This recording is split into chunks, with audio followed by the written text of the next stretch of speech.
Morning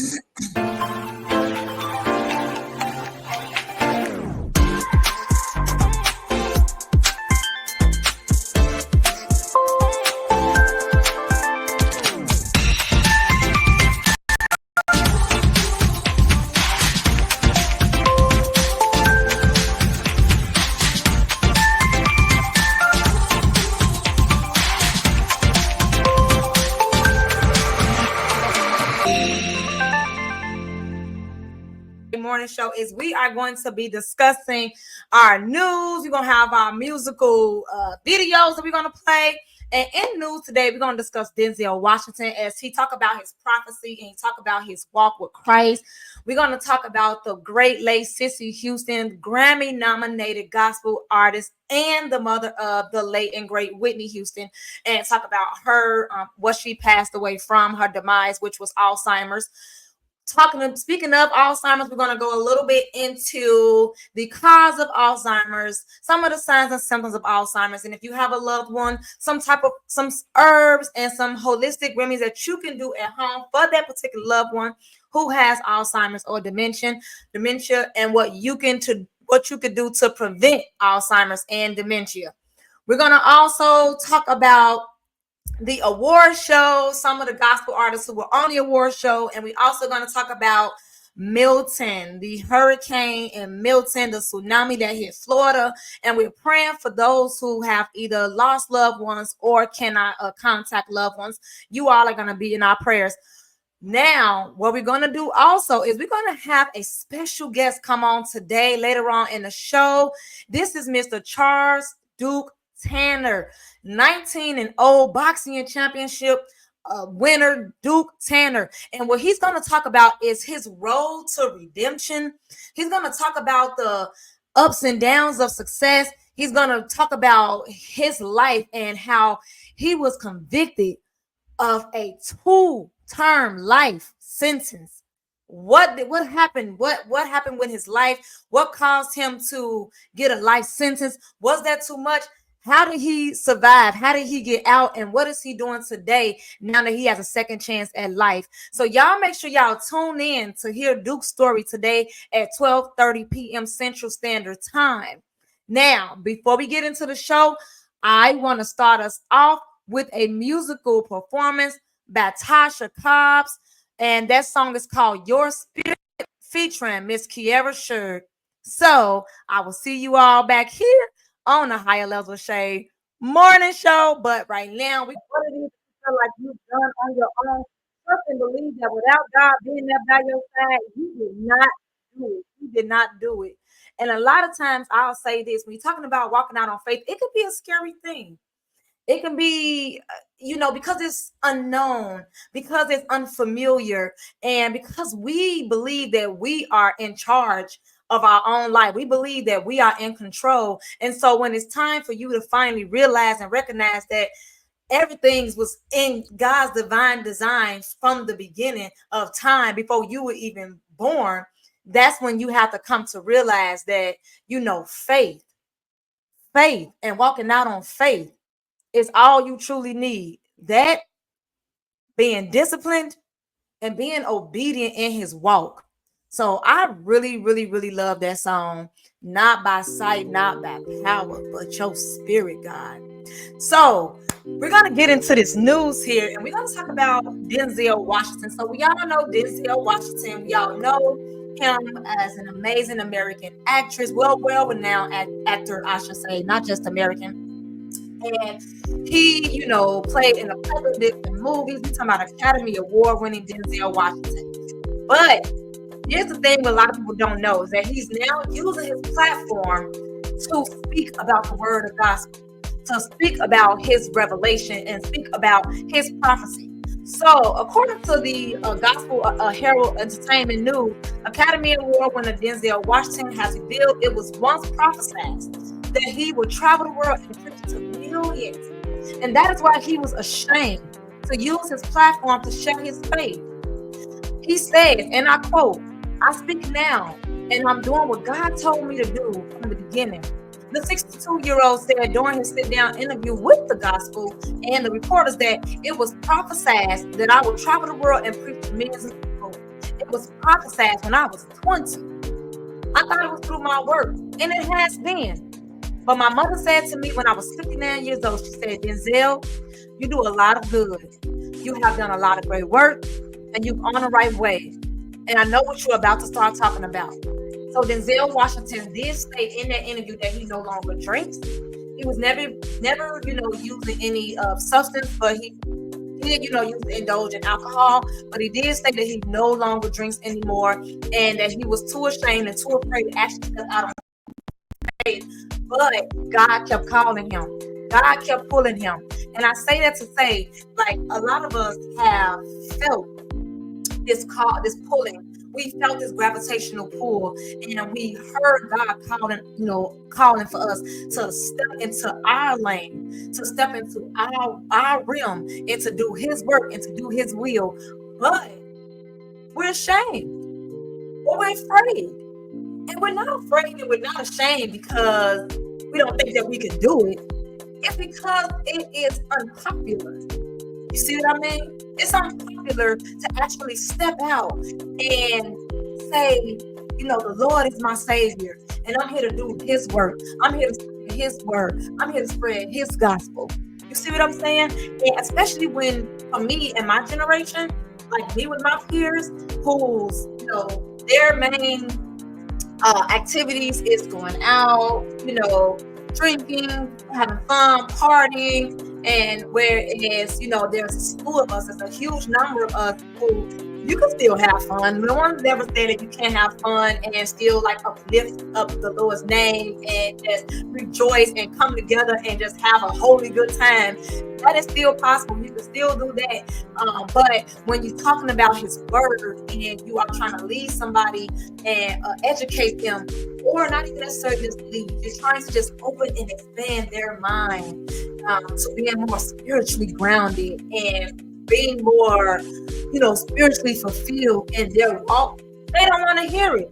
So honestly, I can understand how when Denzel Washington said that he was ashamed or that he was a bit nervous to actually do that. And we are talking about an Oscar-winning, award-winning actor, Denzel Washington, who had fear of actually stepping out and talking about the greatness of God and what God has done to him. So if you have that fear, understand that you are not alone. But then I asked you to go to God and you ask Him to break that chain, to break that stronghold.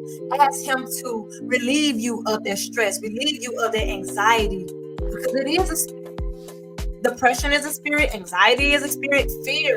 He didn't give us the spirit of fear, He gave us the spirit of power. And it's something about calling on His name, something about just glorifying His name, something about stepping out on faith and knowing that you are doing exactly what it is that God's called you to do. Because I tell you, in all of my years and all of the success, the accolades, whatever I have gained all those years, there was a point for me where I felt so empty inside spiritually. Like I've always, believed in God. I've always, prayed to Him. But it was like the more He was progressing me in my success and in my career and my businesses, opening up doors for me, I felt smaller and smaller and smaller because I felt like I wasn't spiritually grounded enough. I felt like I didn't have, the whole armor of God on me. And that was because I had to do some more inner work. It had nothing to do with God. It was because I had to do more work. You know what I mean? And so I took a step back from the career, from everything. I paused the business. And for those who don't know my business, I do have my own school of healthcare, SMG School of Healthcare. And so I stopped it all. I stopped enrollment. I stopped everything. And I decided to, walk in my faith. And I decided to go back to church and get back into the word of God. And I asked God, if this is what you have called for me to do, or if there's more that you need for me to do, I just want to just say yes and do your will, and I challenge everybody to do that.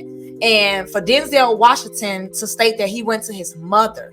And that's one thing we need to understand is our parents, when they are spiritually grounded and they are in tune with Christ, you are already a step ahead of a lot of people who don't have that foundation, who didn't grow up with, in a church, or, had a church home, So for his mom to have given him that wisdom and told him, she said, son, you're doing everything right. You've been blessed. And God has awarded you and rewarded you for what you've done in your business when it comes to the business of entertainment. But it's time to do his will. It's time for you to go back. And so what Denzel said also in an interview, he said, God put us together. We prayed every day. We read the daily word every day. He then stated, and he's talking about Dan and his manager. He says, Dan and I have been praying partners this entire collaboration. We were on the same page from day one. We know who we work for, and we're just trying to do our best. And see, what he's talking about is a film that he did called Roman J. Israel Esquire. Roman J. Israel Esquire. That is a film that Denzel Washington starred in.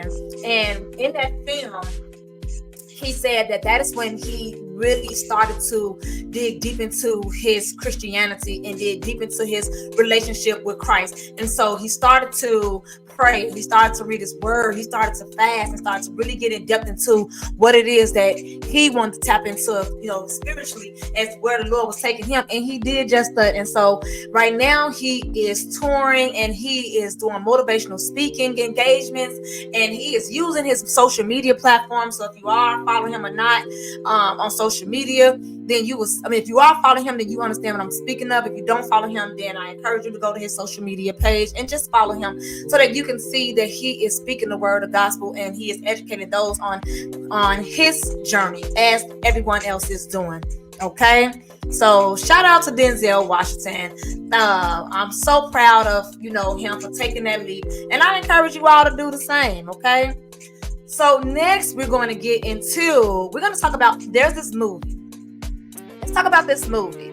And I don't know if you all seen the movie, because honestly, it's not being promoted enough because it is a biblical based movie. But I encourage anyone who has small children to watch this movie called Ugly Dolls. That's right, you heard me. Ugly Dolls.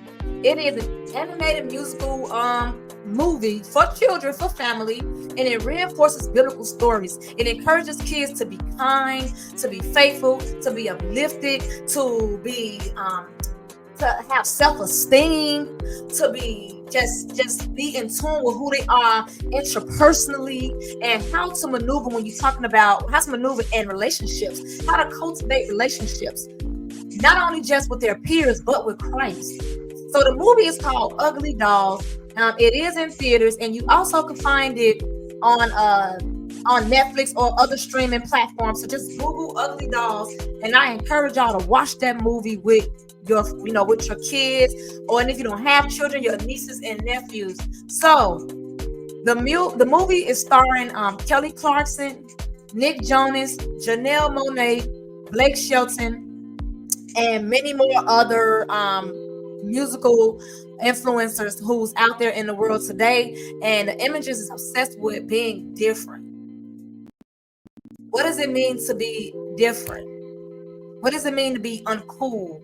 What does it mean to be unpopular? And I'll tell you right now, especially for those of you I have children who are listening to and tuning into my show, what it means to be uncool, what it means to be unpopular is that you are unique. It means that you have a mind of your own. It means that you're stepping out and being exactly who it is that God's called you to be unapologetically. It means having self-awareness, because to me, popularity means, and we're speaking about school age popularity. I'm not talking about popularity in adulthood or you being popular on your job or in your career.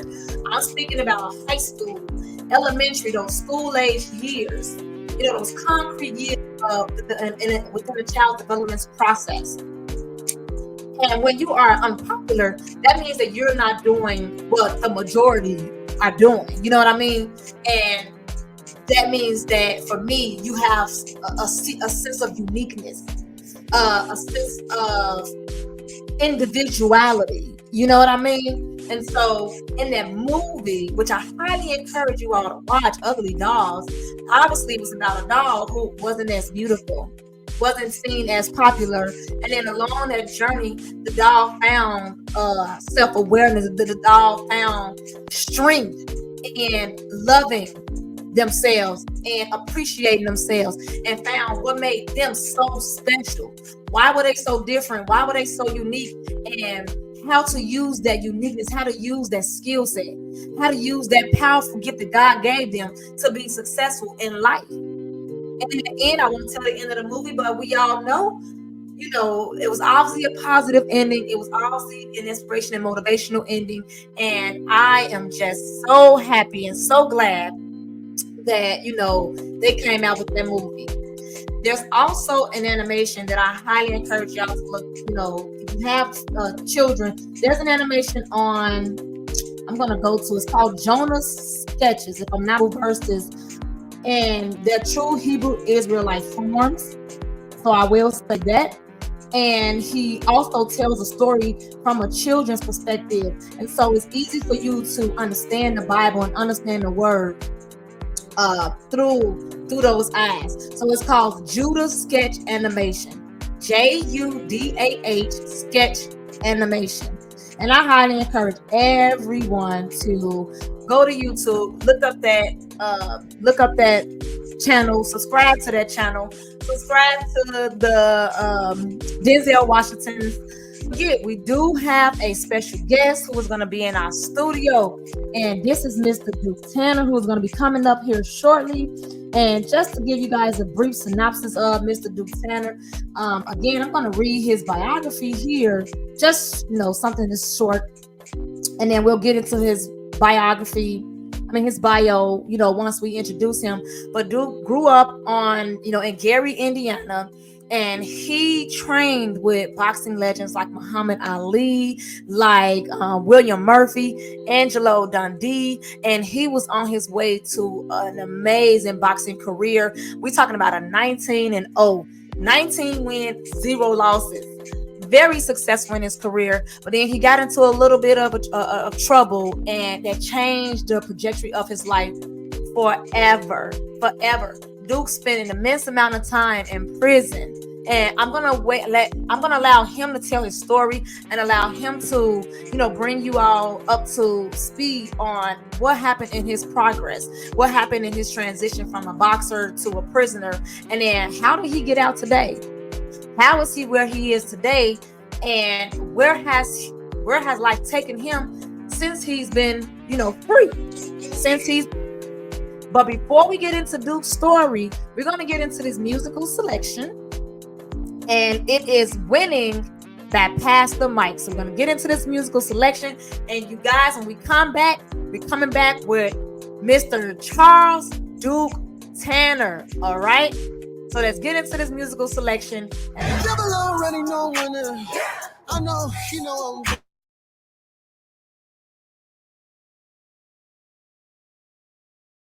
Amen. Amen. Woo! Come on, you winning. All right, so I specifically chose that song because of the guest that we have today. Because when I tell you the world couldn't shake him, the devil couldn't shake him, he couldn't break him. Glory to God, and I'm very, very, very excited to have this guest on. So we're gonna bring to the stage Mr. Charles Duke Tanner. How are you? Welcome to the stage. Welcome to Higher Levels with Shay.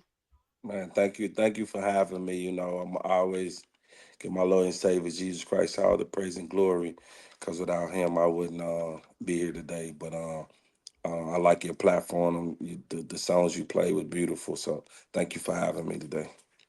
Thank you. I appreciate that. So for those who are not familiar, so I'm introducing to some and presenting to others. This is Mr. Charles Duke Tanner. He was born in Gary, Indiana, and he began his boxing career at the age of 6 years old. And so Duke, as I stated earlier, that he trained with boxers, champions like Muhammad Ali. He trained with Angelo Dundee. He trained with Mr. William Murphy, and he won a bronze medal at the 1996 Junior Olympic World Games. Wow.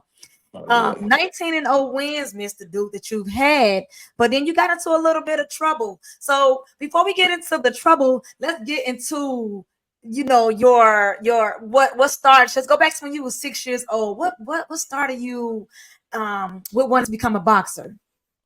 Because my dad used to box, Mhm. and my older brother Lamont was fighting. And when he stopped, my brother Lamont stopped fighting.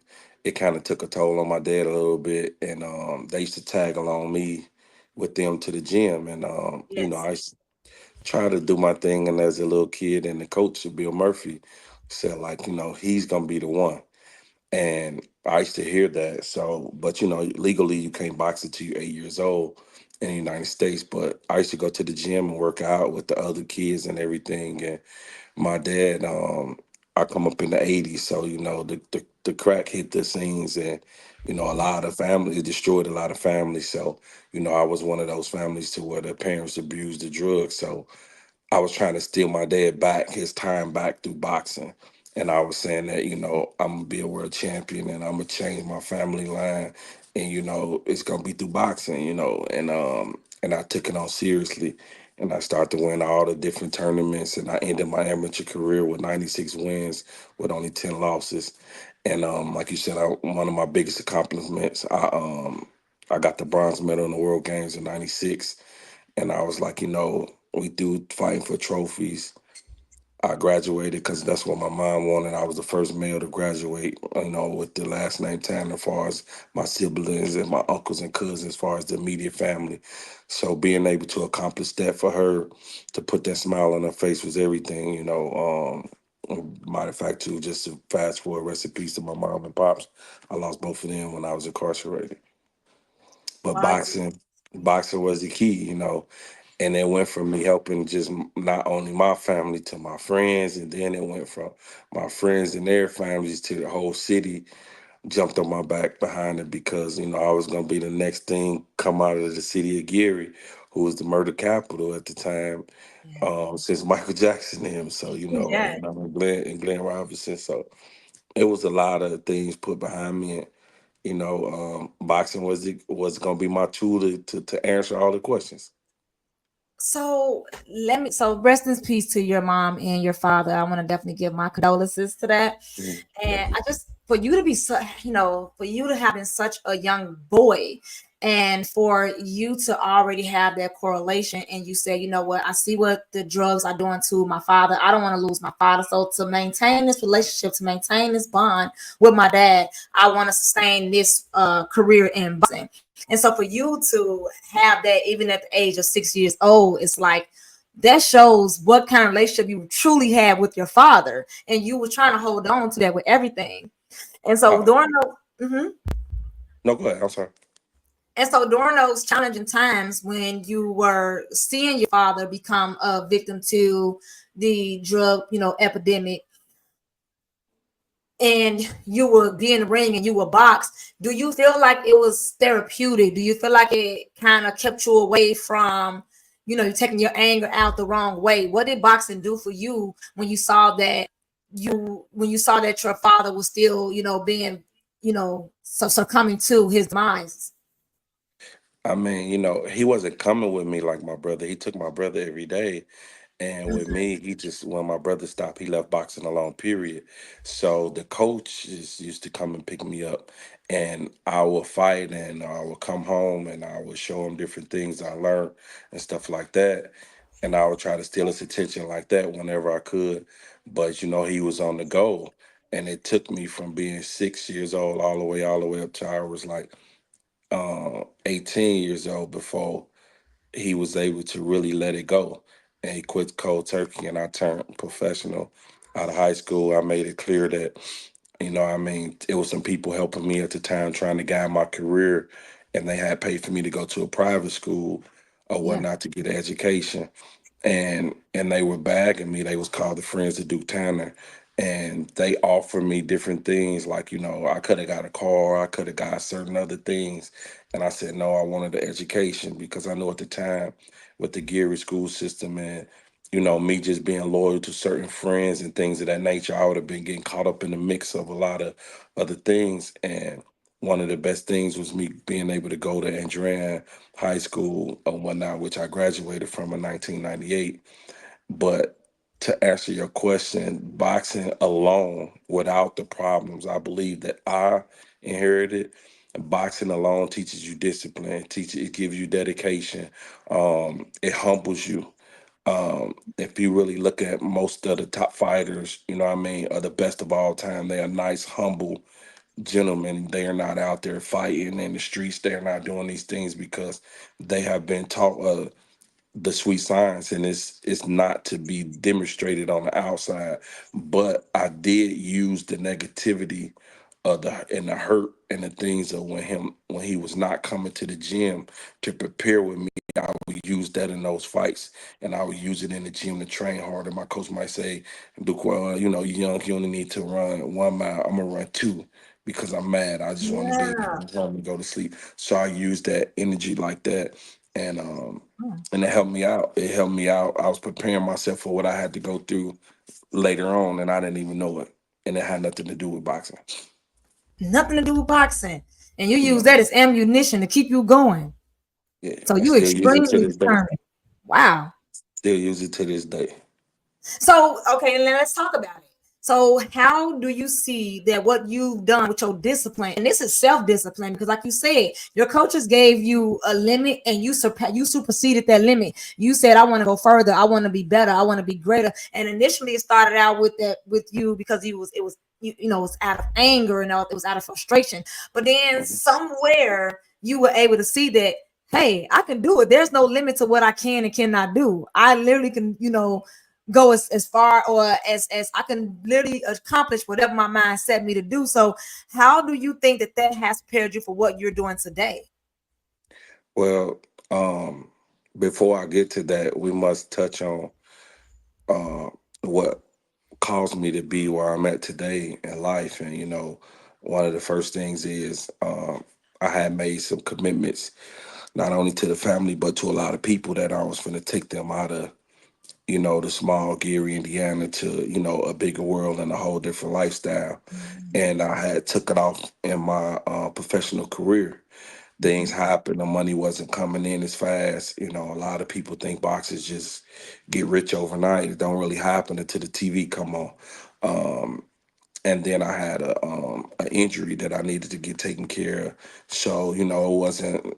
I didn't grow up, and most of the people of our color didn't come up to where we can just go to the bank and go get a Mhm. loan and That's know right. how to work things out, which it is available for us, but we didn't know how to do it. We wasn't taught how to do it, Yes. especially in my era. So the people that had the money was the people that ran the streets. So we had to go to those guys, and that's what I did. And I took a shortcut, and that's something that I stick strong about now to the generations up under me and the generations to come, to not take those shortcuts. I was on track using that negative energy into my sport or whatever they want to use it into their education or whatever until it happens. And I wanted it to happen so fast. I let focus go on my what I was really dedicated to. I broke a little bit of my discipline, but because before, I would do extra to become a better fighter. And now I was trying to do something faster to become a financial provider for my people. And it went from just not only to my family, but to others. And I went into the drug game. I knew what came with it, because your mother tell you all the time, don't nothing come with that but death or jail. So you Mhm. be ready for both of them, if you ever got into that life. So I was ready Yeah. for that. Um, so on September 1st, 2004, my boss, who I was working for, had got into some trouble. So to save himself, he worked with the FBI to set up a control cell to me. And even then, when we was arrested, to where people can see it, I was saying everything was mine. I was trying to take full responsibility because I knew what came with it. And actually, that was used to tarnish my character, tarnish my name, but also it was used as to give me the leadership role, to give me a double life sentence that I ended up in prison for a nonviolent drug crime with no real drugs, no And money. let's talk about that. Okay, so you were, you let's street pharmaceutical. Hmm. You were a victim of your surrounding, and you were in survival mode. So 100%. you were simply just trying to survive, and you were simply trying to provide for your family because of the lack of resources that's within our communities. And we Yes. see it so often today. You know what I mean? And it's so prominent, even like you talking about the 90s and the early 2000s, and here we are in 2024, and I think it's even more severe now. And that's one of the reasons why I do this platform. When I do my business bonuses, I love to talk about things like that, about the resources within the community, because it's not that they're not there, it's just that we're not made privy to the information. It's not Don't know brought to about it. us so that we can benefit from it. And so for Correct. you, yeah, and so for you, you are a prime example of that young man who, and I don't want to say young black man, because there's Hispanics, there are Italians, there are multiple different men who are out here having that same exact struggle, but predominantly African American men. So when we talk about that young man who is just simply just trying to survive, who has Right. a promising career ahead of him, but he knows that he's now the man in the household because daddy's in jail, or daddy's in the streets, or daddy is no longer here, living on earth. And his only option that he is aware of is to turn to the street drugs. Before we get into your life sentence, put yourself back into that mindset, that thought process of when you say, I have one or two decisions. I continue boxing, I continue going to school, not making much money, or I can take this route and get this fast money and be able to provide and sustain my household with my mom and my siblings and everyone else that comes with it. Go back to that mindset. And what would you tell that young man who's listening to this podcast today, now that you know what you know? I would tell him that he will need to, of course, he need to sacrifice. He um he need to go through it. He because the harder his struggle is, the when he gets to the end of it, at the end of the tunnel, that's where the light gonna be at. But I will also would tell him that to make sure he have a relationship with God, to learn how to pray, um, to talk to his pastor, because these pastors have jobs to do. It's Mhm. it's it's it's it's for them to protect the community in a whole lot of levels, and it's for us, the generation before him, to teach them certain things to where he just don't have to go to the street guy. I didn't know that I could have went and asked the pastors for help, and they would have guided me, even through prayer, to where God would have showed me where to go and what to do. So that's the things that I would tell them to do, and to try to stop them from that mental health trauma that they're creating by all the things that they're going to, and to not to take that shortcut, because the shortcut is what it is. It's what it's saying. You're getting somewhere faster than you're supposed to. So if you get to have some things premature, it don't always turn out correct at the end. So Mhm. my main thing would tell them to get a continue what they're doing to survive. And I know it may be hard, and I know a lot of people are saying, like, well, you're saying that now because of what happened to you, but no, like, I was real, for real, like, ignorant to so many ways that we could have got help. Yes. And as a kid, it really wasn't my responsibility to have all of that on me. But no matter what, use it in a positive way. And I would Absolutely. say the best person that can give you the advice is the pastors, and I say that because they gonna pray for you and teach you how to pray. So God gonna, at the end of the day, with my faith now that I have in my relationship with God, I know at the end He will send us a sign, and He will take care of us throughout that time, to where we'll wait, and our blessing gonna be huge at the end. Exactly, exactly. I love what you said. I love what you just stated there, because at the end of the day, you saying to look, first of all, before they make their own decision, to seek help, seek assistance, seek guidance. Someone Yes. out there has the answer to your questions, and you don't have to figure it out all on your own. And a lot of things that I like to tell young men, because when I go out and I do my motivational speeches and I'm out here talking and spreading the word of the gospel, or just simply just because I'm in the healthcare field, I am 15 years in the medical field. I am a nurse. I started my own businesses, and so I go out and I do a lot of motivational speaking engagements. And one of Mhm. the things that we always touch upon is mental health, and letting gentlemen know that two things: A, it's okay to be human. You can cry, you can have an emotion, and two, it's okay to ask for help and to seek assistance from, whether it's from a clergy, whether it's from your school's counselor, and reading the Bible, simply talking to God. God is the best counselor ever, and just listening to That's Him. And having a gift of discernment and being able to understand his voice when he's speaking to you versus the trick of the enemy. And I teach them that, and I teach them how to have that gift of discernment and how to strengthen their relationship with God. And a lot of people find that to be extremely helpful. And so for you, I like the advice that you gave when you said to just go to your pastor. for the pastor, and you should supposed to be able to go to the mayors of your community. But I Yes. feel like my generation, we kind of dropped the ball, and I feel like everyone's so hard at this generation now. The guys between the 20s and the 30s, um, but it's not their fault. It's our fault. Yes. Most of us was inside prison walls. A lot of us was murdered. And then a lot of us just don't care. They Mhm. think everything is a joke, and it's actually to where they should be able to come to us, and we went the hard route to get to where we are today. So now we should be able to help them and teach them the proper way, and like to help develop them. It ain't about making them a man. God make man and woman, but it's our duty and responsibility to help nourish them and help develop them to become the men and women that they are, to make the generations after them become better. What father Absolutely. don't want better than what he had for himself, for his son or his daughter? Like, it makes no sense. So we have to, point the finger at us to say what we did wrong. And that's why I say I put a lot of pressure on the pastors, because where we ain't strong at, they gotta accept us, because they're the teachers, and especially if they coming into their churches and in their community. So that's why I push it that way, because you Absolutely. can't go no wrong way with God. You cannot go wrong with God. And we're speaking about No. mentorship.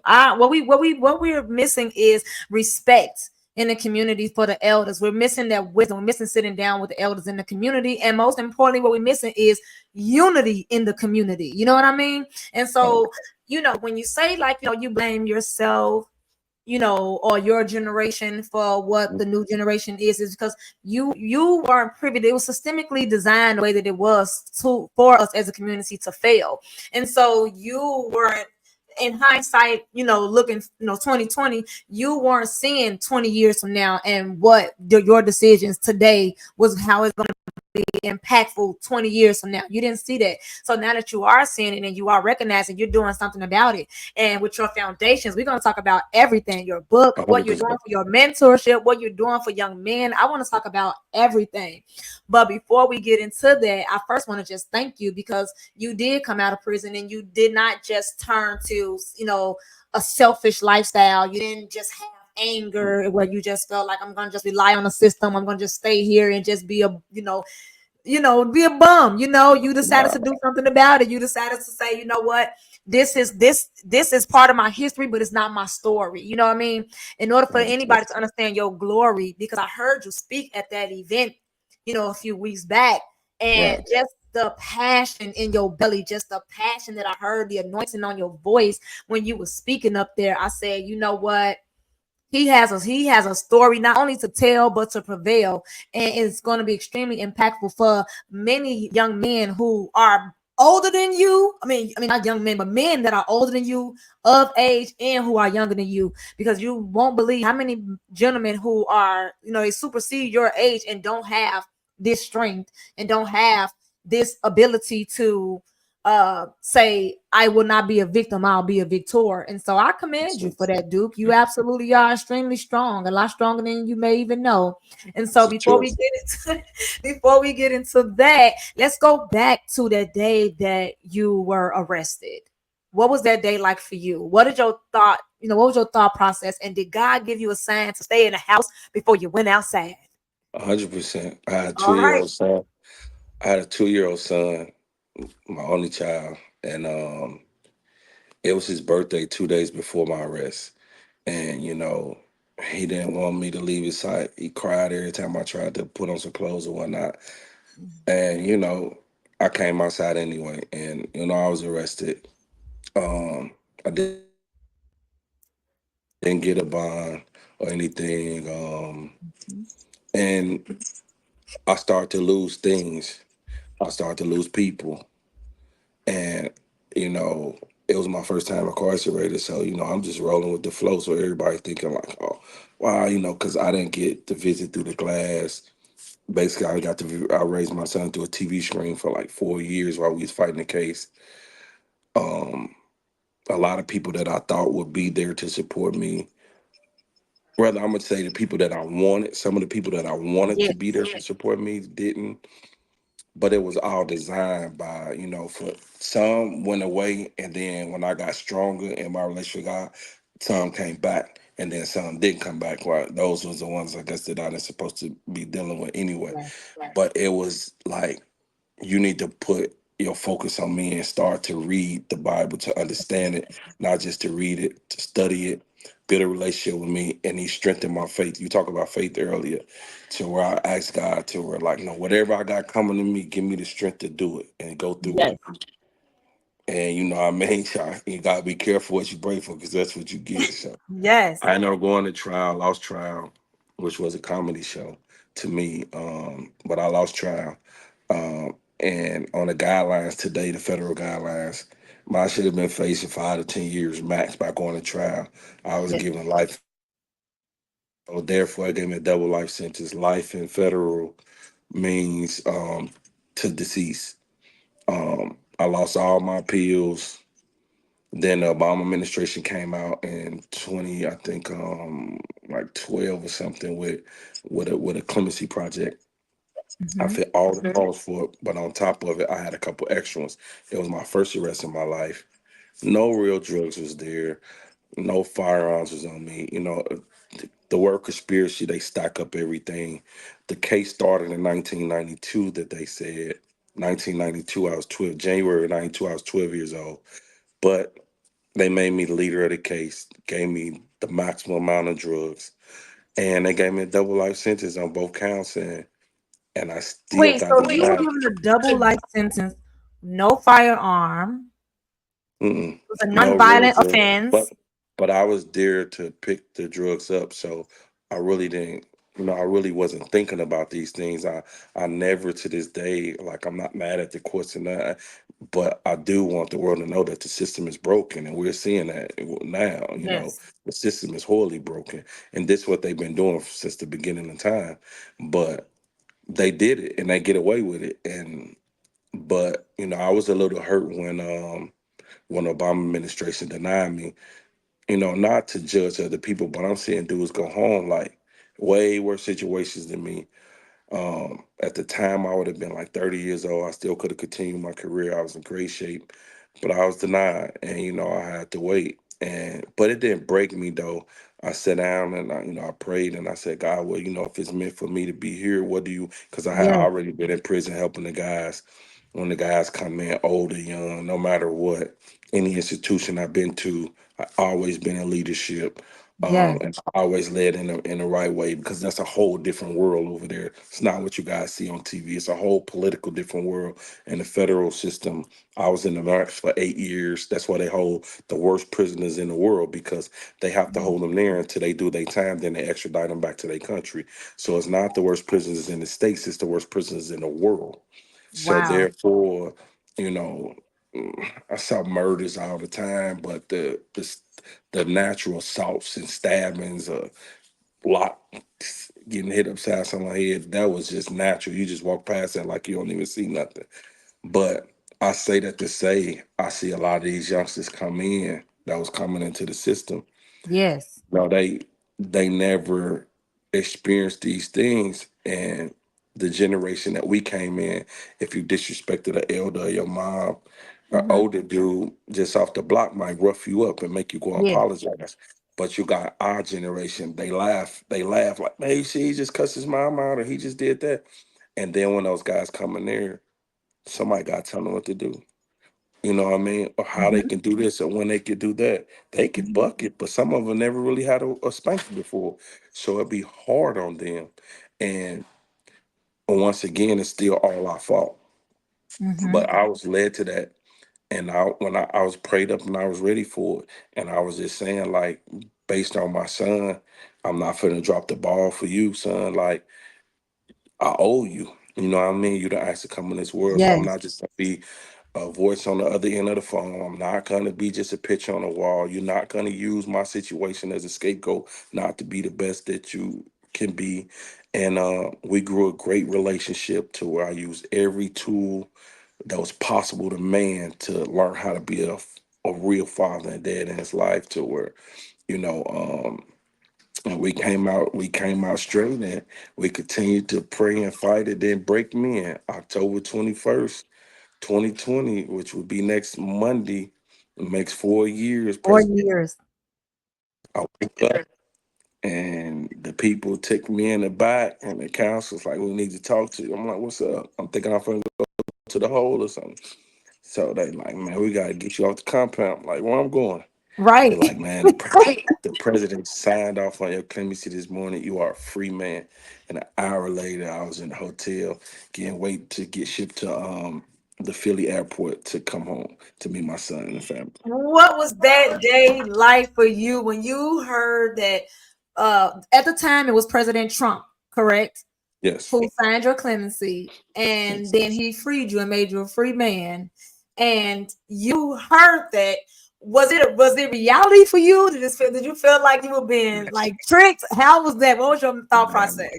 I have been wanting to cry for years, and the Yes. tears they wouldn't come out. I mean, Yeah. I'm not trying to be tough or nothing. They just wouldn't come. I was sweating so hard. Like by the time I made it to RD to pack out and they signed me out, I had to change clothes, everything. It looked like I had worked out. Like my sweats, my shirt, everything was soaking wet. So they like, "What's wrong?" I'm like, what it was, um, I had to stand on it.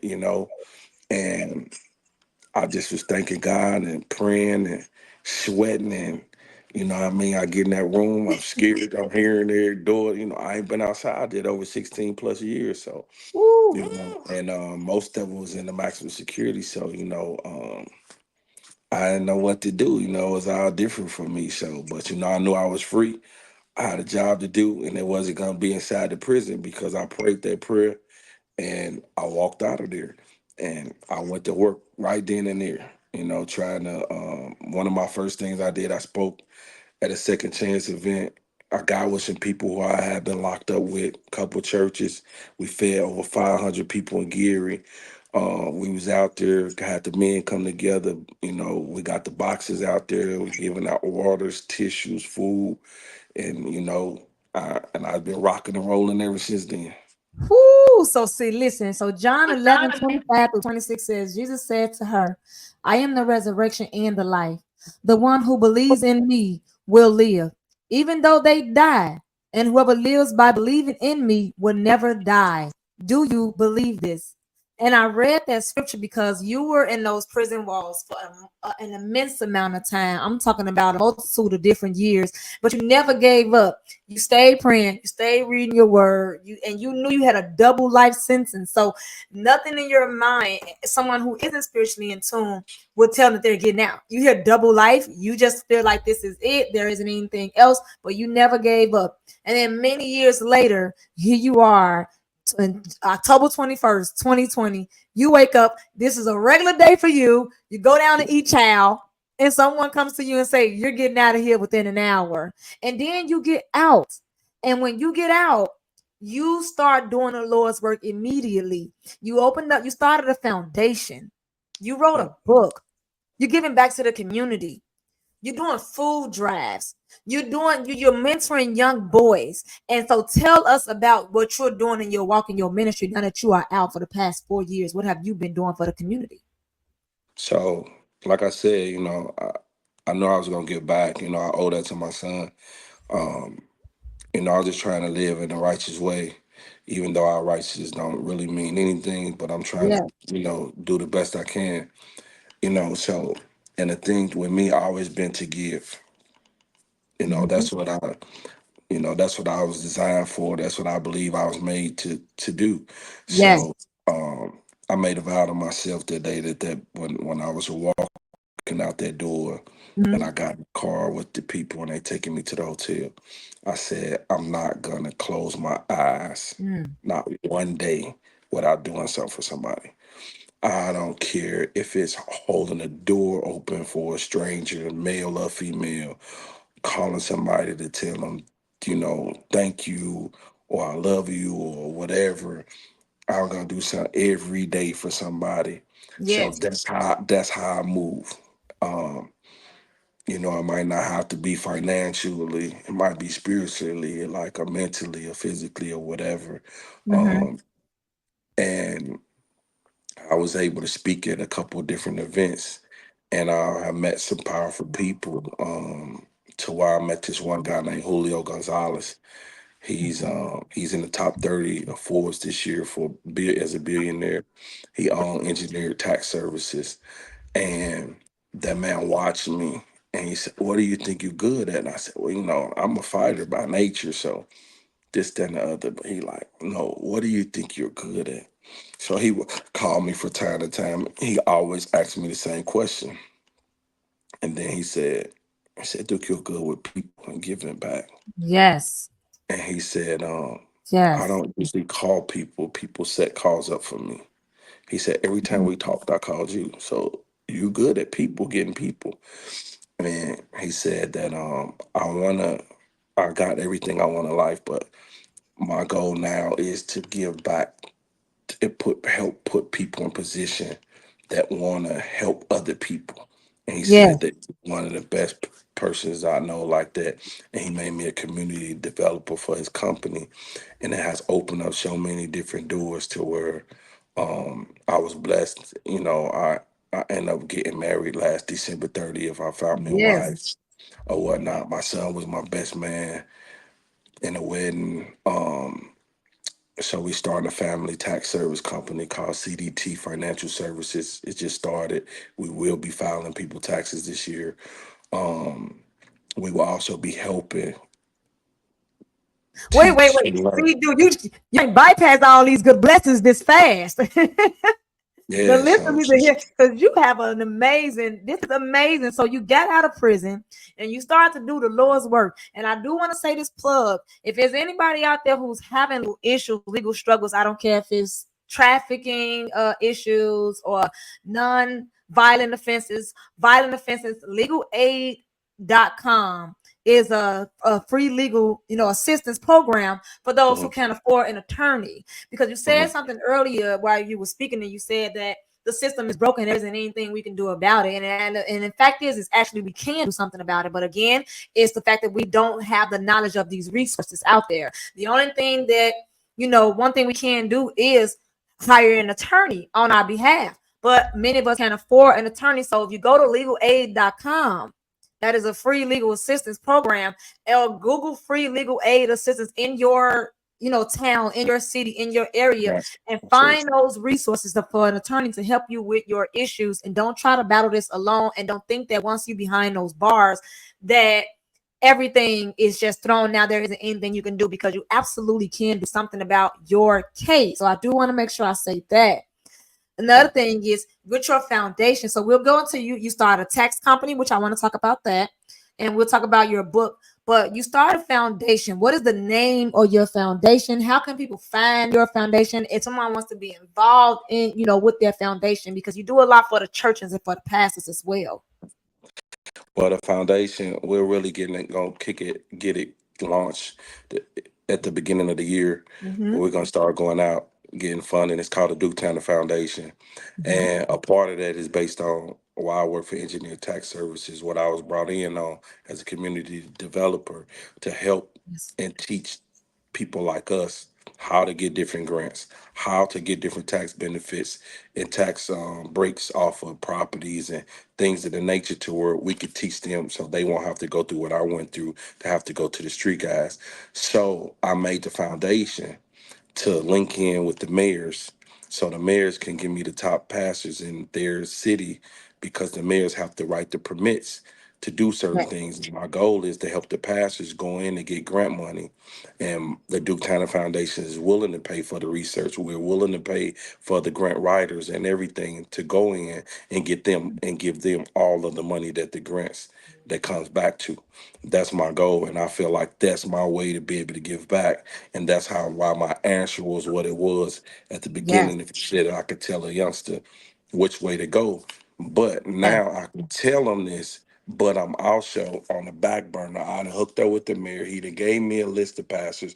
We went to the top ones. It was ready. That was right there. That's doing the right things.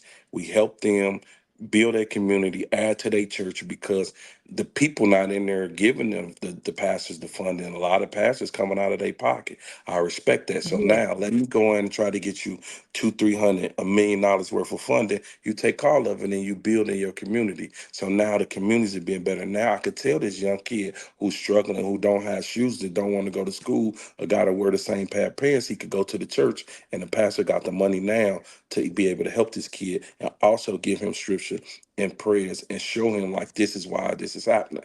And then for the churches that are not grant ready yet, we would prepare them to get grant ready to go in and Mhm. get the monies. So therefore, and then when they're ready, we'll file for them, and we will continue to do it forever. And that's what the Duke Tanner Foundation is going to be 100% about. And I want to put my main center, of course, in Gary, Indiana, to where we'll be able to teach grant writing, we'll be able to teach tax write-offs and how to do tax things, far as on the technology side, as well as, I'm gonna have That's something to do with amazing. boxing. So I already know who will be the head trainer of the company. It would be William Murphy Jr. He would be the head coach of the boxing side. And we're gonna sit back and hopefully I have a Duke Tanner Foundation in every city one day. You will. You have to manifest. Manifest if the Lord says, if God said it, that it is meant to be and it shall. Yeah, So so that's the meaning of why I'm putting the pressure on the pastors and as well as the mayors. And the mayor Gary, Indiana, the new mayor now, he's actually was a childhood friend of mine. He actually one came. I told him I didn't want to fly home. I wanted to drive back with my son. And when I made it mhm. to the airport, he was standing right there with my son and drove me back home. Mayor Eddie Milton, I take my hat off to him. I thank him for everything, and we're gonna make some powerful changes in the city of Gary, but also all over the United States and as well as the world. You know what I mean? So I'm not holding myself. I'm not putting a limit on myself at all. Absolutely not. Absolutely not. And what you're doing to give back to the community is amazing.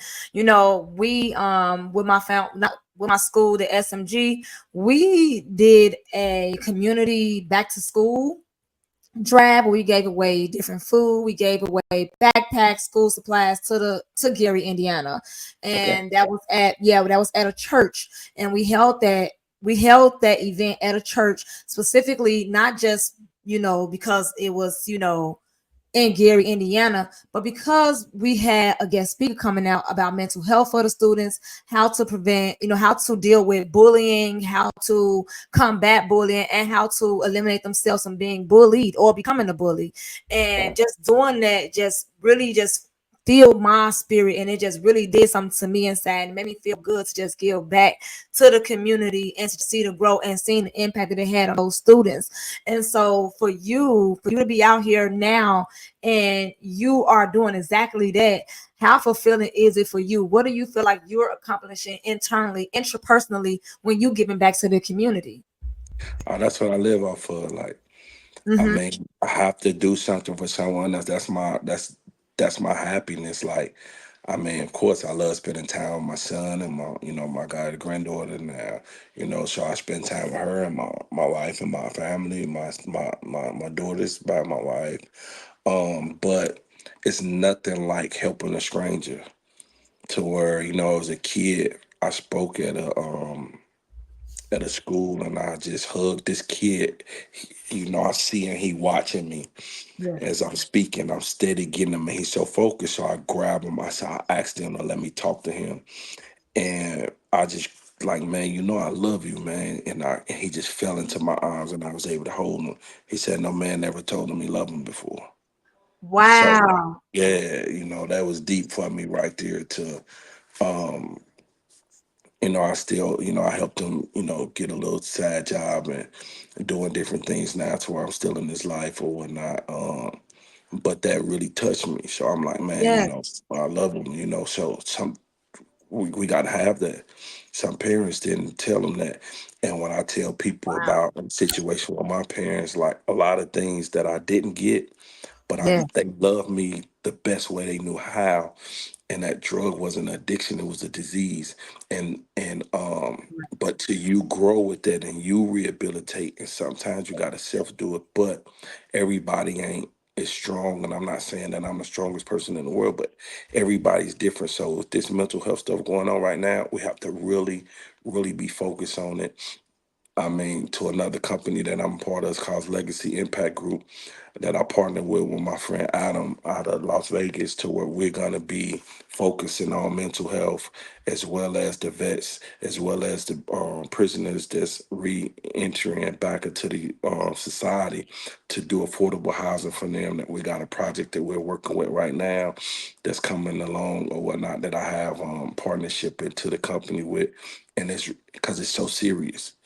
So, and you And know what? I wanted to ask you a question about that because many formerly incarcerated individuals do have issues with finding public housing assistance, or how they having financial struggles, and even just employment. And so, for you, based off your own personal experience, what were some of the biggest obstacles that you went through, and all how can they overcome this? What advice would you give them?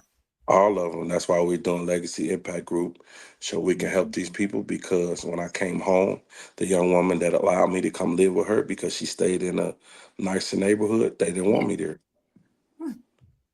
We had a problem. You got the president of the United States said that they gave me too much time and allowed me my freedom, but I can't live here. I'm not a rapist. I'm not a murderer. I'm not a pedophile. I was in prison for a nonviolent crime, but because I'm a felon, they did not want me to live there. Um, it ended up working itself out. God had his hand on me. So, we fought it to the end. But a lot of other people now had the type of help that I had. A lot of people, other people just did their time. Yes. Same nonviolent situation. They did their time. They paid their debt to the community, I mean to society, and they came back home and was able to be in a better place. Someone want to take them in and put them in a better place. So they came home and worked themselves up and got money to not go back to where they was at, to move Yes. away, and they can't because they want us to go right back to the same place. So that's why with Legacy Impact Group, we want to build a community. We want to have a community where it's mixed, to where our communities and needs affordable houses. It's not the projects, because the projects didn't work. We're putting them in. We want to put them in gated communities that, but start counseling them from in the inside So how and can they getting. how can they apply? What is the website they can go to and they can apply because they need this help? You all need to be listening to what he's saying. He's dropping true gems in this interview. So what is the website they can apply to if someone needs help? And is it just, Um, and let me ask you this, is it only for formerly no, incarcerated individuals, or is it for it's people who are just struggling in general? it's the vets. What I mean, it's the people dealing with mental health issues. Perfect. Um, it's for the United States of America. Yes. So I mean, of course, we're gonna have rules. We're gonna have counseling, counselors to talk to them. And we want to make them better. Better help to get them back on track, become better individuals, and treated like citizens. In this world today. But you can go to my website at www.charlesduketanner.com, and you can find everything. As you also can go to Duke at Legacy Impact Group LLC.com and find it as well. But it's out there. All my Instagram is Duke Got Life, so I'm really pretty much easy to find. And all these things I also talked about in the bestseller book, Duke Got Life. We Yes, let's touched talk all about these your things. book. We touched up all these things. I wrote the book because I was listening to Pastor Reverend Boone. He's the pastor of Tree of Life in Gary, Indiana, and he just said, if you take the M off of storm and put a Y on it, it spells story. And he said that one day at church, and it always sat with me. I was able to speak at an event, and the famous Coach Lou Holtz, one of the Hall of Fame coaches of all times from Notre Dame, was there. He heard my story. He see my relationship with my son. He said, "You need to write this book, son, and I'm gonna forward it before I get out of here. I'm getting old, so you need to hurry up and write it." He told me this 2 years ago, and then I ended up seeing him in the beginning of this year, and he said, "Hey, you need to write the book, son." And I Yes. was blessed to have him, who Lou Holtz, Coach Lou Holtz, as well as Julio, the billionaire, to forward my book. They wrote us, a nice little page or two in my book on why you should read it, and it's called Duke Got Life. It's at Amazon. It tells my life story. It tells what I was going through, a lot of things that I was going through on the mental side, because we come from an era to where we was told that you couldn't cry, you couldn't do Mm-hmm. this, you couldn't do that, Yes. do all of the that you supposed to did as a man. Yeah. That's just how we was brought up, and Dude, can that's I my ask you, all I like to. did you get okay, so I asked you a question. Have you ever participated in a counseling session? Have you ever done therapy? No, No, so and I just need praying. to. I know, but listen, I actually just started some counseling with my pastors, and when I never go to like a place or anything, but I've been reading up, and like in Legacy Impact Group, I'm really in control of the reentry part for the prisoners, and my friend Adam Clausen, he's in control of the mental health part. But I've been learning about it with him, and I'm like, yo, I got some of these traits, like, you know what I mean? And the first thing is acknowledging it, I Yes. believe, and I have been speaking about it lately, because like I'm learning some things. But I went through it with my pastor. I was searching for a church home in Annapolis, and I actually found my pastor speaking at a funeral, and I said, "He the one." He's the He one. talked to my soul. Dr. Yes. Kenny Sullivan Jr. We go to New Direction Baptist Church in Annapolis, Indiana. That man is doing everything I said that his pastor should, that I think a pastor should do. He's something special. And like I said, he talks to my soul. So like, man, him so good to where I was at church, and I left. And by the time I made it home, he was calling me. He said, "What's wrong?" I said, "Who told you something was wrong with me?" He was like, "Didn't nobody tell me nothing was wrong with you, but I see something wrong with you." So I said, Right. so so that's why I said, like, I would rather talk to him. He give me scriptures to pray about. Um, and when we're building, and the same thing with Pastor Boone, we talk. So I can say for the last 30 days of my 44 years in my life, that's the first time I ever talked to someone. Even as a kid, I didn't, because I was told, get up, get back out there, go win. Don't Yeah. come in here crying. I couldn't do that. Make it happen. You ain't got nobody to talk to. Deal And with it's it. like, yeah, it's like once you open up that door, it's like the floodgates just open up, and then you feel a sense of relief. You feel a sense of freedom that you're able to relinquish and release all of this in a safe space. And I asked you that question because many people, and I say this is men and women, many people feel like counseling and therapy is unnecessary because everything is normalized. The society and where we are is normalized. The trauma isn't trauma because it's normal. And then it's not until they get out of that survival, environment, and they on the outside where they're in a safer space, and they look back and go, wow, I was really in a traumatizing situation. The upbringing was really tumultuous. It was really no place for a child to even be developing in. But then we just adjusted and we adapted to it, and it became our normal, a sense of normalcy. And so for you, when you started speaking to that pastor, I just know that you felt some sense of relief. Like you felt something, like, you tell me, what did you feel? Tell me, how did you feel to be able to finally get out 40 something plus years of emotions that you had been holding back?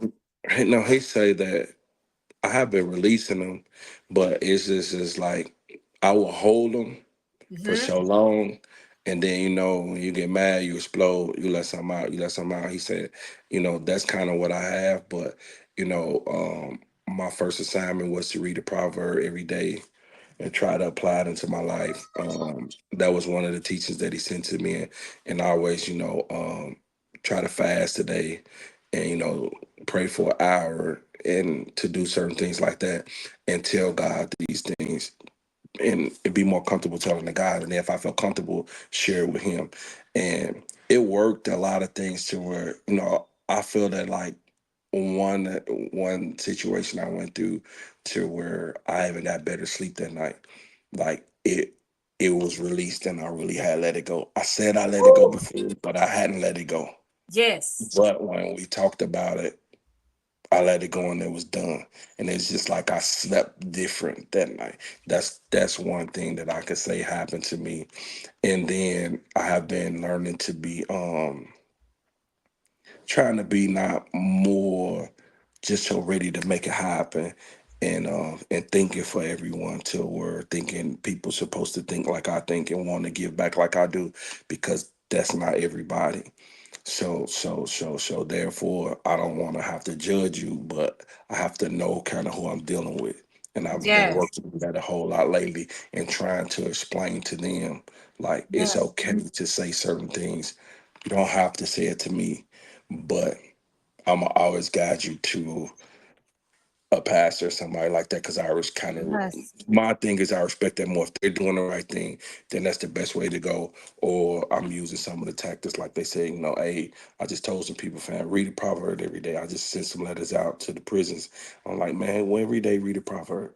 You know what I mean? Just to help them, because it's 31 of them. So therefore, you got one day for every day in the week. I mean, of the month. yep, So, and you're gonna get something out of it and you're yes, gonna be able to see like, oh, I see this right here, or I see that right there, yes. and it's gonna make you pray a little harder.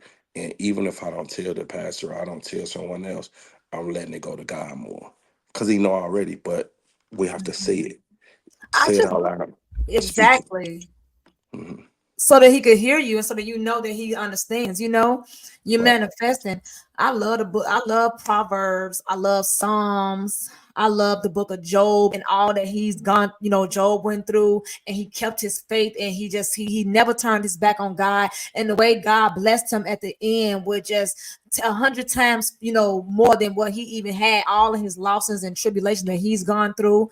We talking about uh Psalms, Job's, Proverbs, Acts, and the book of James. I mean, those are some powerful books, yes, that I highly encourage people to read in the Bible when they're going through anything. So, mental health is wealth. Taking care of your mental is the same, it's just as important as taking care of your spiritual as well as it is taking care of your physical. And so I'm so, happy that you seek therapy in whatever form that looked like for you, which was spirituality, which was in your past. So any young man who is listening to Mr. Tanner, it's okay to seek help. It's okay to go out. So before we, finish the interview with you, I do want to say that is something I'm definitely going to be touching on after my interview with Mr. Duke Tanner, guys. I will be speaking on Alzheimer's disease and dementia and touching on mental health and speaking about different herbs that you can take and how you can detox your body and detox your body of all of the worms, all of the toxins, all of the mercury that's on your brain that's causing mental health issues, that's causing a mental block, and it's causing the dementia, Alzheimer's. We're going to talk about that. We're going to talk about the different herbs that you can take to help. I can't say the word cure, so I would say to eliminate signs and symptoms and decrease signs and symptoms of depression, of Alzheimer's, dementia, anxiety. So we're gonna speak about that a little later after the interview with Duke, and then we're also going to be following up on my high levels with Shay TikTok and on the YouTube high level shade, where I will be going more into depth on the herbs and exactly how the herbs are used to help cleanse your brain and detox your brain and helps you to benefit you overall with your health and wellness. And of course, we're going to talk about some spiritual scriptures that you can read as well while you're on that detox journey to cleansing. So I'm so happy that Mr. Tanner actually did seek that assistance. So I do have a question for you because you mentioned that you were at a school and a young boy that you saw just kind of captured your attention, and then you just Mhm. told him, "I love you." That was that fatherly nurture inside of you. And he said, I've never had that. So for you, as someone who's experienced fatherhood before and after prison, how was it from your perspective important for you as a father in American families to, how do you feel like you've evolved as a father, experiencing fatherhood before and after prison? What advice would you give young fathers today? I mean, it gotta be in your kid life, man. It Mm-hmm. ain't a lot of people run because they ain't got the finances. But it's the duty and responsibility of a man to be there for his father, I mean, for his children. Mm-hmm. And in my experience, I just take that even harder because I was forced away and was said that I was to never come back and never be in this life. So I don't know, I didn't know that's what that kid needed. I was just telling him, like, man, you could be wherever you want to be, Yeah. everything, man. I shook his hands like I love you. And he just burst in tears. He didn't even want to, he was scared to see the people. He was like, shorty, he was like 12 years old. So he don't want to see the other kids seeing him cry. He Yeah. was had to sit up front because he was so bad, like I guess he be being bad. So he had to sit by the teachers up front, but Mm. he was so indulged in everything. And Yeah. I'm like, yo. So when I tell him that, it's just, it just felt good. And then, I was honored, what I mean, and I held him so long and I'm telling him it's okay to cry, fam, like get it all out. He released a whole lot that day, that moment, you know what I mean, through his tears right then and there. And, he's struggling, but he's not gonna take no shortcut. He's been reading his word. He doing things. I could give him the best. That's the best gift I can give him right there is the word of God. So I Amen. was able to share that with him. And before we go, I was just like I always share Genesis chapter 50, verse 20. It's one of my favorite Bible verses. It's the story of Joseph. And if everybody know the story of Joseph, he went through a Yes. lot. And when his dad died, the brothers just figured like, oh, he finna get out on us after all what we have done to him. Mm-hmm. And Joseph cried and said, listen, man, what y'all did probably meant for my bad, but God used it for my good to help Yes. save the nation. So like that's why I don't really cry about or want sympathy about what I went through those 16 years. And I didn't dwell on it in the book Do Got Life. I really dwelled on the struggle to come up out of it, how to be strong and how that you guys on the outside can fight with us to make us stronger, to make, writers, the Bible say, visit the people in prison. People talk, I just taught a criminal justice class and these people, they senior year and majors in it. And I asked them a question, have y'all ever been inside a prison?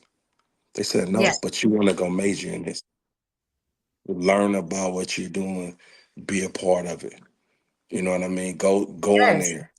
Not don't look on the internet and read it. Go in there, deal with one, talk with one, help fight for them, like you said, with these classes. And that's what we have to do with the unity you spoke about the early part of the show. We got to come together as a collective. We got to start. It's everybody's going to vote for the president of the United States right now, but focus on who your mayor is, who the DA is in the state, who the sheriff is, who the city councilman is, because those are the people that's going to help build the community that you're in your neighborhoods That's that right. we're responsible for, that we got access to put the people in the house and to the Senate and things of that nature. So those are the things we need to be giving back to our people and letting them know that they can be sitting in those seats. You That's know what I right. mean? And that God can do anything. They said I will never walk the streets again. I did Ooh, 16 years of it, lost everything, but look, I'm here right now. You know what I mean? And I'm passing yes. this message to where this is what the world needs to hear, on top of, helping everybody. And I want you to get a balance with this physical, the mental, and the spiritual. Gotta be balanced. With me, Yes. I work on one at a time. So you might got to do that. You might got to focus on your physical for 6 months. Might focus That's on this right. real hard. Might focus on this hard. But try to get them balanced. And when you get balanced, you're forced to be reckoned with. Then you're unstoppable. And that's my Ooh, message to everyone to try to balance them. So therefore, if the people that's in good shape, you know what I mean, their spirit is good, but they've been holding on to things. You know, talk to your pastor, talk to your wife. Maybe you gotta talk to your kids. I don't know. Talk to God, but let it out. So therefore, you can become a better person, and it'll go away. And then therefore, if you're a better person, you're gonna be a better person for society. And if you are pushing these things into the energy on the outside, that's what's gonna make this world a better place for all of us to live in. And I'm not bounding it by no color or no gender. This is what we need to do as men and women. You know what I mean? Especially the believers. We got a job to do, so we need to do it. And thank you so much for Yes. allowing me. Please go buy my book, Through Got Life. Um, um, CDT Financial Services will be doing a big promotion soon to allow people knowing that we're able to do taxes and teach you guys how to reap the benefits the right way, and just live the American dream the right way, and give you notice to things that most people don't know and really people Yes. about. And I'm here, Legacy Impact, and the Duke Tanner Foundation is here. You get everything on www.charlesduketanner.com. You can find me on all social media platforms. I'm willing to come and speak in person or whatever. And when you guys need me, I'm here because that's my job. And thank you so That's your much. purpose. Thank you Thank you so so much, much for Duke, for having being me. here. Thank you for being here. You've been such a pleasure. I really appreciate it. So, you guys go buy his book. It is available on Amazon as well as his website. And like you said, on his website, you can find the links to every resource that he's mentioned today, whether it's taxes, whether it's you trying to find housing, whether you're trying to find employment, you just need some spiritual guidance, you need a counselor, you need just mentorship.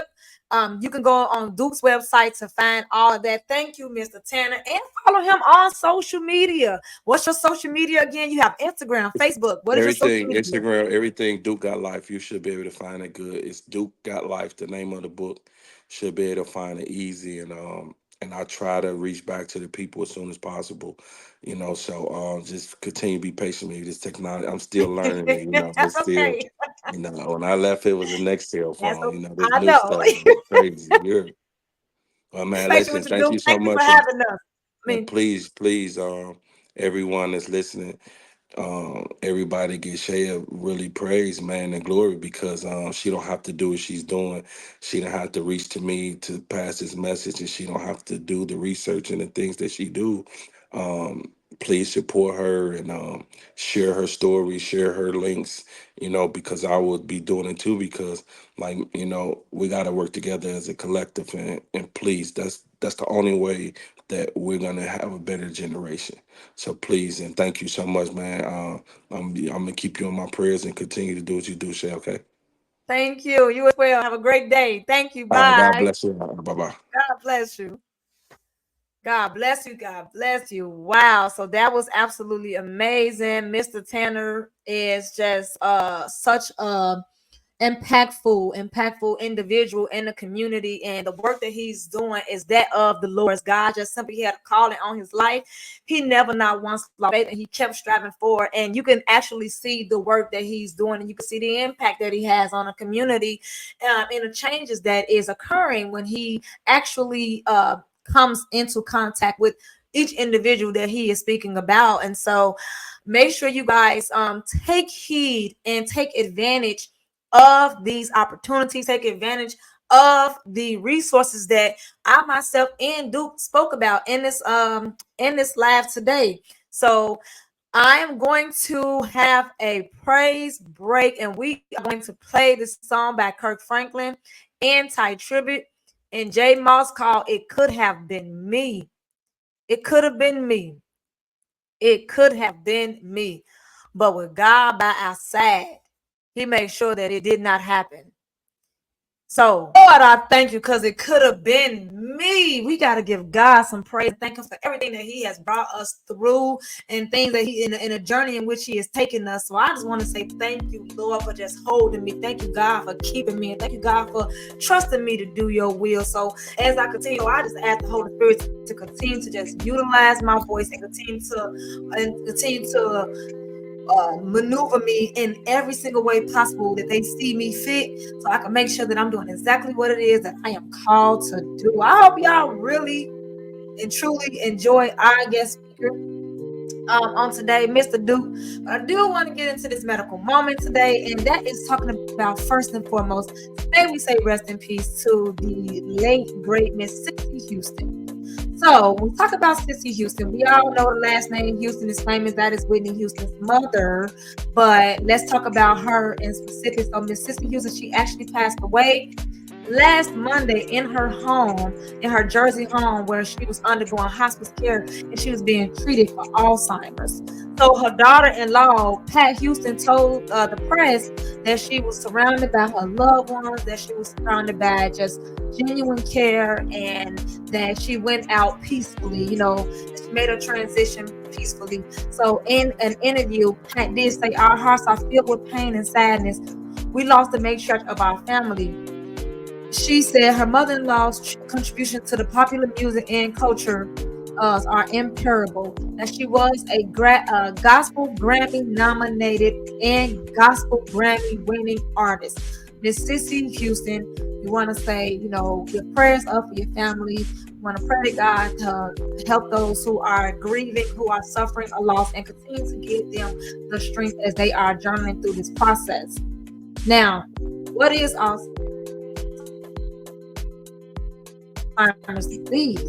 Because a lot of people get that confused and they think about, you know, is it dementia? Well, dementia is its own disease process, and then you have Alzheimer's disease, which is a different disease order. So Alzheimer's disease is a brain disorder that gradually deteriorates your memory and your thinking skill sets, and then eventually depletes the ability for you to perform like daily tasks. So things that we kind of take advantage of that we don't really think about us doing, like putting on our clothing, eating, how we feed ourselves, turning on the television, tying our shoes, pouring us a glass of water, things that are just our simple activities of daily living, ironing, filling up the bathtub, bathing ourselves, brushing our own teeth. These are some of the things that you start to see kind to deteriorate during the Alzheimer's disease process. You start having like little small disease processes first. I mean, signs and symptoms first, like just short-term memory. You're forgetting where you put your car keys. You're forgetting that you had a meeting yesterday. You're forgetting that today that you know, had to, you know, go to the grocery store to buy more milk, and then you go into the refrigerator and see that, oh, we're still out of milk, I forgot. And so it started off with little like short-term memory losses, things like that, and then it gradually, you know, worsens, and you start to really have issues with your daily living. You start having difficulties with finding the right words to speak when you're talking. You start having trouble understanding visual images and spatial relationships. You start to not recognize individuals initially, like your coworkers or peers, before it starts to significantly get worse, and you start to have issues with recognizing family members and loved ones, like your children. The loss starts to gradually increase. You start having impaired reasoning, meaning impaired judgment. So, for example, you may come in a house and forget to close your door. That's an impaired judgment, because now you are compromising your safety and the safety of those in your home. But you're not doing so purposely. You just simply, it's just part of the disease process. You start asking the same questions over and over again, or you have a loved one who's used their be repetitive in their speech.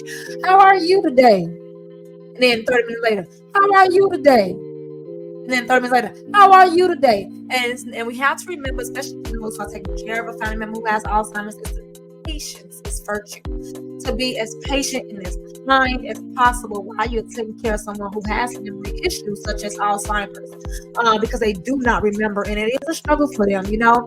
And they have other signs of somebody taking longer to do just simple daily activities. Okay, so the symptoms does worsen over time, but this can be years if one starts to show signs and symptoms of Alzheimer's disease. And so what I want to talk about today is, if you start to see yourself or a loved one starts to display those signs and symptoms, there is something you can do about it. Now, to this day, there isn't a cure for Alzheimer's, but there are different holistic remedies and herbs that you can take to help slow down the process of Alzheimer's, and to try to prevent Alzheimer's from even occurring. But if you start to have the disease process and you start to show signs and symptoms, then there are certain herbs that you can take. But full disclosure, make sure that you do consult with your primary physician before consuming the herbs, because certain herbs do interact with certain disease processes and medications. Okay. So, what is the cause of it? So, the cause of Alzheimer's disease can be a slew of things like different complex brain changes, including the buildup of amyloid proteins. So, it's a lot of proteins, metal, and mercury that's on your brain, and that's why it's important for you to detox.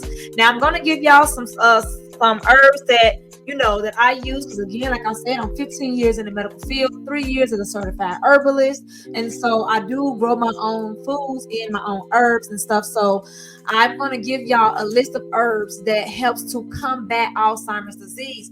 But make sure that y'all follow me on TikTok, where on Thursday I will be doing a live where I'll be going into details about these specific herbs and what it does to help with the astringent and the removal of these toxins and mercuries and the proteins and the mucus buildup that's on your brain that is causing this disease process. We're going to talk about that and more on my live. We're going to dive a little bit deeper into not only Alzheimer's, but a slew of mental health issues such as dementia, anxiety, and depression. So that's what we're going to be talking about on my live on Thursday on TikTok at Higher Level Shape Podcast, TikTok Live, and you can follow me on YouTube. So subscribe to my YouTube channel, because if you don't catch my full live on TikTok, which I have many people who are always on my TikTok lives, I have a minimum of like 20,000 people, viewing my live when I do my lives, because they are really in depth when you come from a medical standpoint and what you could do to prevent, yourself of these disease processes.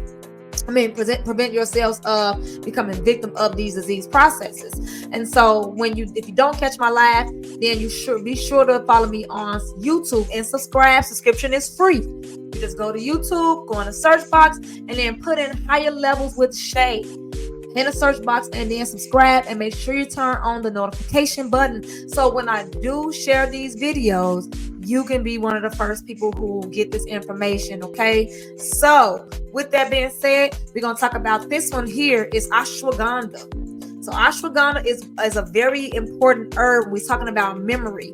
Ginkgo biloba. Ginkgo biloba is another one that I would like for you guys to just have in your memory, have in your mind when you're talking about these herbs. And as we discussing these herbs, know that you can, consume these herbs a slew of different ways, but mainly tea. So I'll go over instructions on how to prepare the herbs in my live on my TikTok this Thursday at Higher Levels with Shay. You have lemon. So this is lemon balm, and I'll explain to you on the TikTok live why lemon balm is important when it comes to detoxing. Okay. Another one is mulberry leaf. Mulberry leaf. So you got lemon balm, you got mulberry leaf, and you can make some very, very good. These teas be delicious. All right. So we have our turmeric. All right. Turmeric. That's another one. Another one we have is cinnamon. And these are 100% organic, and they're all natural herbs. And so you can find these herbs at www.yafaishakur.com. The link is down there in the script below. We already talked about the ashwagandha already. And then one thing we got to remember is the mycelium kingdom. So in here you have reishi mushrooms, turkey tail mushrooms, and lion's mane mushrooms. If you don't do anything else when it comes to herbs, mushrooms. And you can cook your mushrooms. You can cook a multitude of different ways. Prepare your food. You can put them in the soup, put them in the broth, put them in the tea. You can actually put these mushrooms that I kind of turned it into a powder, and you can put them in your shakes, like your detox shakes, put them in your juices. So this is reishi, turkey tail, lion's mane, and I also put a cordyceps mushrooms in here as well. And we'll talk about in details why mushrooms are important when it comes to our brain and how it connects with our earth, our ground. It's such a powerful food source, and it's so underrated. And it's actually being used now in the medical field. They're currently doing tests on it now for diseases such as Alzheimer's, mental health issues, dementia. So If you don't do anything else, the Mycelium Kingdom is definitely one that I highly encourage you all to look into. Seriously. Another herb we're going to talk about here is horsetail. So this is horsetail. Horsetail. So we got horsetail, we got ashwagandha, turkey tail, lion's mane, reishi mushroom, cinnamon, mulberries, turmeric. We have a slew of different herbs here that I have here that we're going to be talking about on my lab, so that you can and talk about Alzheimer's more in depth. And also something that we don't talk about often is being a caregiver to a loved one who is suffering from Alzheimer's or dementia or some form of memory loss. And what does that look like in the mental toll and spiritual toll that it takes on us? So we're going to talk about a lot on that lab, but that's it for the medical moment today when it comes to these herbs. And I do want to say before we get out of here, I want to make a few announcements we're going to get into here. So let's get into it. So we have our pastoral anniversary is coming up on the 25th of this month. And so as we were talking earlier with my special guest, being a pastor is hard. Being a leader is difficult. And we must come together as a nation to help build up this kingdom. And so I want to say a special thank you to one of the greatest pastors, so warm, so nurturing, so loving, so kind. He is so interpersonal. He is there when you need him. He's always readily available. And that can be a lot on anybody who has a huge flock, of members, in addition to his own personal life, his own family members and children and grandchildren and so forth who call upon him. And so he's been doing this for over 40 years, guys, 40 years. And we want to say thank you to our pastor. We want to say we love you so much. I'm so proud of you. And I cannot wait to celebrate you on October 25th for the pastoral anniversary. The tickets, I am here Monday through Friday from 12 p.m. to 2 p.m. Central Standard Time. We're going over a lot. We're going over news. We're playing gospel music. I do have my special guest here on Mondays. And then Fridays, we do a praise mix. So all gospel music all day Fridays for 2 hours with the higher level shade. Daytime show on Fridays, praise mix. Mondays, interviews. Tuesdays, Wednesdays, Thursdays. We're just going to be sitting here and just having a great holy time. We're talking about the greatness of God and what he is doing for us as a community and us as a people, and talking about our gospel news with gospel artists and more. So thank y'all for tuning in. This is your host, Shay Gill, and I thank y'all for watching me today on Higher Levels with Shay, and I will see y'all back here tomorrow. See you back here tomorrow. I love you all. Have a great night. I wanna be with you in a better place.